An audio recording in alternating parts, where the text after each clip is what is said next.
There are 4 military death row inmates in the US. Hassan Karim Akbar, 18 years on death row. Akbar was born Mark Fidel Cools on April 21, 1971, and grew up in Watts, Los Angeles, California. John Cools, his father, changed his surname to Akbar before being released from prison in 1974 and converted to Islam while serving time for a gang-related offense.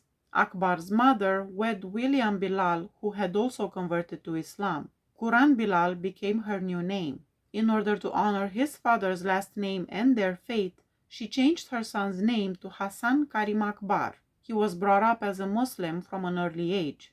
Akbar was granted admission to the University of California, Davis in 1988. He received his bachelor's degree in mechanical and aeronautical engineering 9 years later. According to the institution, Cools' lengthened time to earn his degrees was due to his many pauses and restarts of his studies during those years.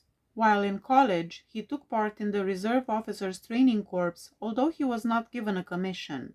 He enlisted in the Army while heavily in debt. On March 23, 2003, early in the morning, Akbar shut off a power generator that was supporting the lights in the vicinity. Afterwards, he injured many division members by launching 4 M67 fragmentation hand grenades into 3 tents where they were sleeping. Akbar also shot at other soldiers with his M4 rifle during the ensuing commotion. Army Captain Christopher Seifert, intelligence and security officer, and Idaho Air National Guard Major Gregory Stone were killed. Stone, 40 years old, sustained 83 shrapnel wounds, while Seifert, 27 years old, died after being hit in the back. 14 additional soldiers sustained injuries. Military officials explained Akbar's immediate motivation as being animosity.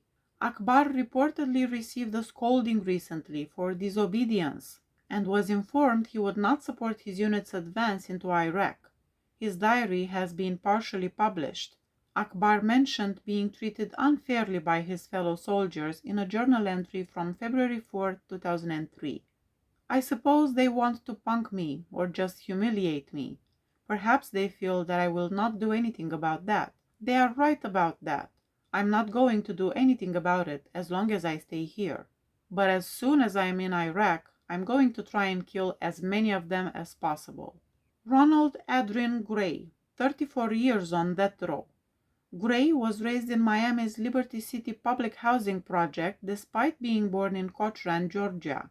At the age of 18, he entered in the military in 1984, joining the 139 Field Artillery Battalion's Target Acquisition Battery. He had the rank of Specialist 4 and was a cook for the 3rd Battalion, 504th Parachute Infantry Regiment, 82nd Airborne at Fort Bragg, close to Fayetteville, North Carolina, at the time of his detention. Linda Jean Coates, a 23-year-old civilian and student at the Campbell University, was killed by Gray on April 27, 1986. Gray kidnapped, essayed, and killed Tammy Kofer Wilson, age 18, on December 11, 1986. 4 days later, Gray kidnapped and essayed Private Laura Lee Vicary Clay, age 18, on December 15. She vanished after leaving Fort Bragg.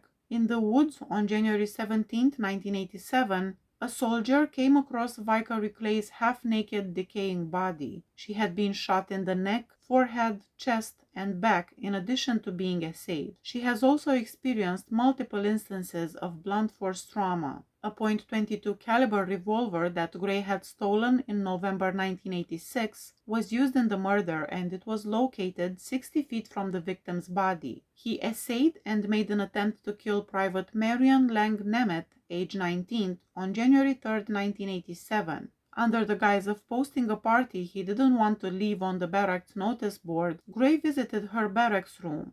Gray put a knife to her throat and demanded her military equipment. Nemeth was essayed by Gray. He then repeatedly stabbed her in the side of her body and in the neck while threatening to kill her if she yelled. Nemeth lived despite having a collapsed lung and a lacerated trachea. 3 days later, on January 6th, he essayed, robbed, and killed Kimberly Ann Ruggles, a 23-year-old civilian. A cotton belt that matched a set of black karate pants that other police officers had discovered in Gray's possession was used to tape Ruggles' lips. Gray cannot be executed until the death penalty has been approved by the president, since he is a member of the U.S. military. Nidal Malik Hassan, 9 years on death row. Hassan was born in Virginia Hospital Center in Arlington County, Virginia, to American parents of Palestinian ancestry who had come from Al-Bireh, a city in the West Bank close to Jerusalem, years earlier. He and his 2 young brothers were raised as Muslims, and in 1985 he began his freshman year at Wakefield High School in Arlington.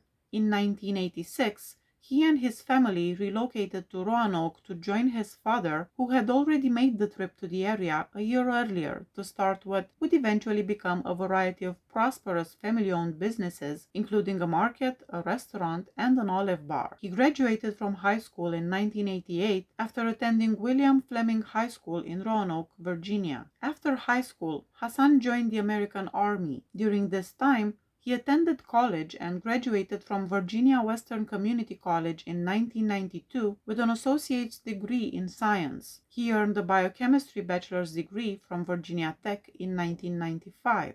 Hassan was an Army Medical Corps psychiatrist.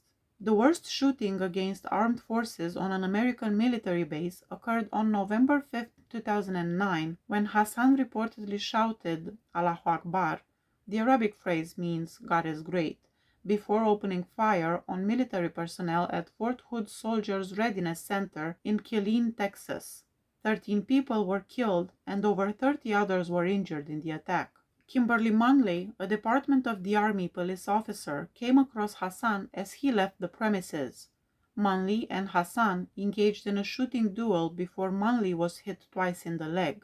Mark Todd, a Department of the Army police officer, shot Hassan multiple times. Hassan's gun was knocked out of his hand by Todd, who subsequently handcuffed him. The attack lasted for about 10 minutes. A military activist, Selina Copa, said, "This man was a mental health professional and was working with other mental health professionals every day, and they failed to notice how deeply disturbed someone right in their midst was." Timothy Hennis, 13 years on death row. Hennis, who was born on February 24, 1958, grew up in Rochester, Minnesota. In the 1970s, Robert Hennis, his father, worked as a manager at IBM Rochester. Up until the time he enlisted in the U.S. Army in 1980, Hennis was employed in Rochester. Later, he got married. In 1985, he and his wife Angela welcomed a daughter. Hennis was a parachute rigger at Fort Bragg in May 1985. Living in Fayetteville, North Carolina, the Eastburn family was a military family. In the U.S. Air Force, Gary Eastburn served as a captain. He had first met Catherine Katie Eastburn in the 1970s. They were wed in 1975. After that, Gary and Katie gave birth to 3 kids: Kara, 5 years old, Aaron, 3 years old, and Jana, 22 months old. Gary was assigned to Pope Air Force Base in 1983, where he worked as the head of air traffic control. Eastburn's wife and kids remained in Fayetteville when he was enrolled in officer training at a squadron's officer school in Montgomery, Alabama in May 1985. Katie made plans to find a new home for the family dog Dixie by placing an ad in the neighborhood paper Beeline Grabber. This was done since the Eastburn family intended to move to England so that Eastburn could accept a liaison position with the Royal Air Force. U.S. Army Sergeant Timothy Hennis, then 27 years old, reacted to the ad by going to the Eastburn house on May 7, 1985. Hennis took Dixie home after speaking with Katie. Gary called Katie on May 11 as usual, but she didn't answer. The bodies of Katie, Kara, and Aaron were found inside the house on May 12th by a concerned neighbor called Bob Seafelt and a policeman. Katie had been stabbed 15 times, essayed, and stripped to her waist. Aaron had been beaten in the chest and back, while Kara had repeatedly been stabbed in the chest. Although she survived the attack, Jana, the youngest kid, was dehydrated. In the summer of 1986, Hennis' first trial took place in Cumberland County. The jury convicted Hennis guilty of 3 charges of first-degree murder and 1 count of first-degree essay after deliberating for 10 hours. He was then given a death sentence on July 8. Hennis got an unidentified letter while he was incarcerated that claimed ownership of the Eastbourne killings. Dear Mr. Hennis, I did the crime. I murdered the Eastbournes. Sorry you're doing the time. I'll be safely out of North Carolina when you read this. Thanks, Mr. X. Gerald Beaver, Hennis' defense attorney, successfully appealed Hennis' conviction to the North Carolina Supreme Court in 1988, claiming that the jury's verdict had been unfairly influenced by the several violent crime scene pictures that the prosecution had shown them. Hennis was granted a retrial when the judges decided in his favor by a count of 5-2. Beaver said that this was the first time a death row inmate in North Carolina had received a fresh trial. The footprints, blood, and hair samples Beaver and Richardson showed did not belong to Hennis or the victims. Hennis' members-only jacket, which had been examined by a lab to confirm there were no bloodstains, was also shown by the defense. Throughout the retrial, Hennis also testified. The jury cleared him of all counts after a 3-week trial and 2 days of deliberation. Timothy Hennis rejoined the American Army after being exonerated, and he was given the rank of staff sergeant.